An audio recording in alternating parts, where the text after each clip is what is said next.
If you run marathons or you're new to running marathons, a lot of the people that we see end up with problems with their lower extremities. And so what we're going to talk about in this video is how we get them back, but what tests that you can do at home. We have 3 major tests you can do at home to see if you're ready to run a marathon or a predictor of if you're going to get injured or not. Let's get into the video.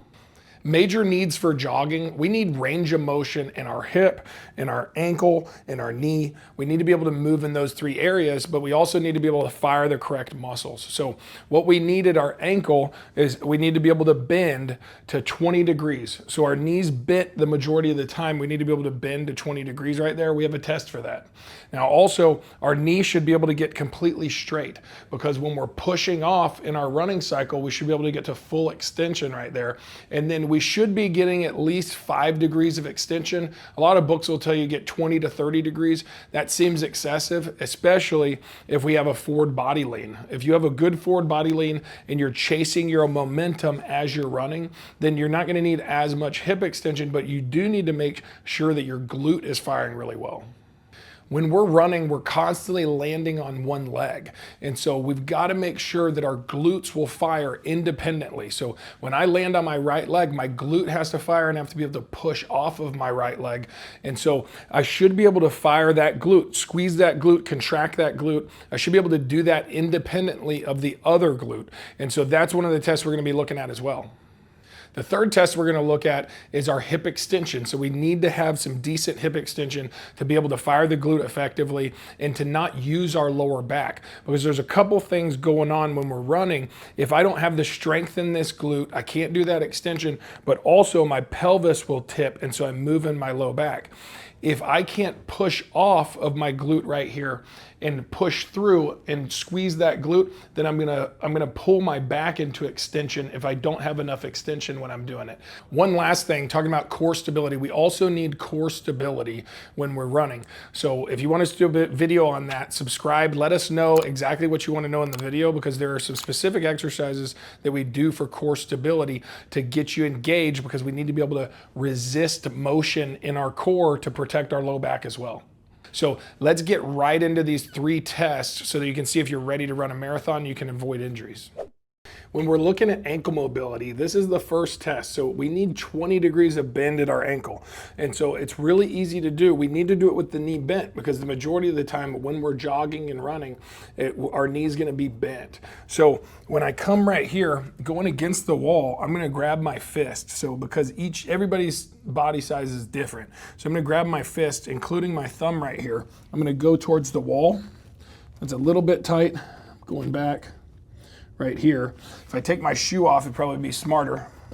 So going right here, bending that thumb right here, and then now I'm gonna bend my knee and I want it to get all the way to the wall. So I'm coming forward, and if I can touch that wall, then I have enough ankle mobility to be able to run without causing stress on other areas of the body. If the ankle doesn't bend enough, we could have pain there, we could have pain in our foot, we could have pain in our knee. It can travel all the way up the chain. We can also have problems with our big toe. And so we want 20 degrees of ankle dorsiflexion, and this is just a good, easy test where I shift forward, and I do the same thing on the other side. That I'm gonna just leave my shoe on right here. It's a little bit further, but I should be able to get all the way. And I'm just on the cusp right here with my right ankle. And so I need to work on some mobility stuff for that. If you want specific videos on exactly how we do ankle mobility, let us know and we'll get them done for you. Test number 2 is looking at our hip extension. So hip extension is actually kicking back this joint right here. So we want at least 5 degrees, 5 to 10 degrees, 20 to 30 is what they say in the books, but that's a little bit excessive. And most of the time people chase it by getting back extension. And that's what we're really concerned about, is that if you chase it by getting back extension, you're gonna irritate the lower back. So we wanna isolate that. So we have a specific test where we can look at hip extension, but also see if we can fire our glute independently.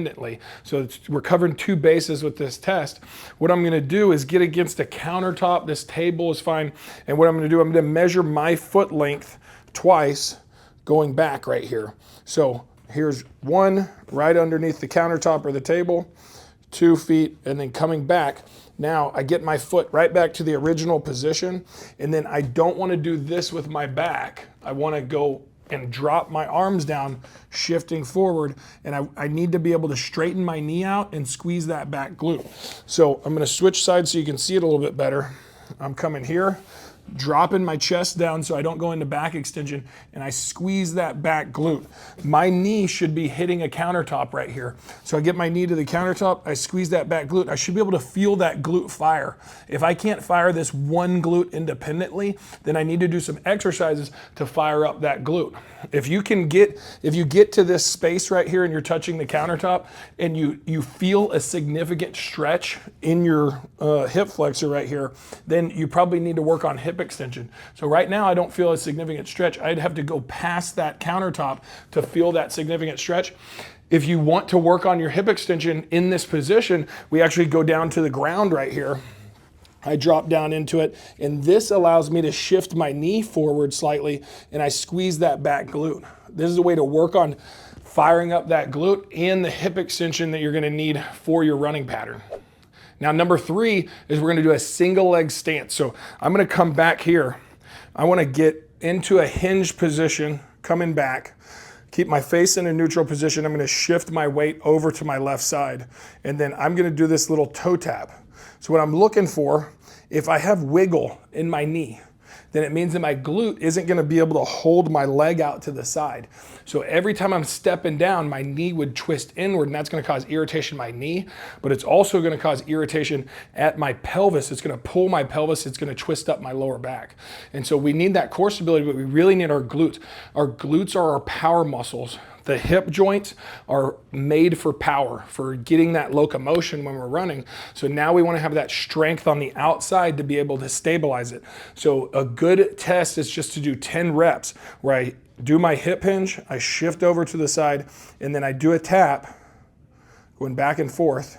Without my shoe on, you can see that my knee is behind my toes with my butt kicked back, and it's outside my second toe. And I'm just holding stability right here, doing 10 taps.